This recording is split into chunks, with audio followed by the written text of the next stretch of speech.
ودي كانت أكبر عملية نصب تسويقي حصلت في التاريخ. إزاي تاجر شاي يمني لبس الإمبراطور البريطاني أكبر خازوق تسويقي حصل في التاريخ، وكان على حسابهم الشخصي كمان. سنة 1839 الإنجليز احتلوا عدن، وكانوا محتاجين مترجم يترجم المنشورات عشان يكسبوا ولاء الشعب. راح لهم تاجر شاي غلبان اسمه عمر بهاريري وقال لهم انا المترجم اللي انتم محتاجينه. واول جمله طلبوا ترجمتها هي النصر للحلفاء وبريطانيا العظمى. عمر قال لهم من عينيا.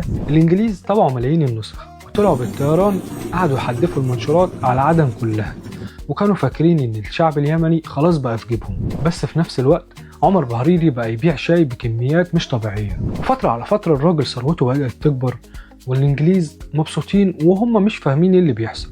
لحد ما جه جنرال انجليزي جديد بيفهم في العربي، ولقى مكتوب ان افخم انواع الشاي تلاقيها عند عمر بهاريري. الانجليز بكل طياراتهم ومنشوراتهم كانوا بيسوقوا لتاجر الشاي ده. عمر ما كانش مجرد مترجم، عمر كان ماركتر صايع، عرف يستغل ميزانيه المنافس عشان يبني البراند بتاعه. قول لي في الكومنت لو انت كنت مكان عمر كنت هتكتب ايه في المنشورات. وانا حامد، وما تنساش تعمل لي فولو.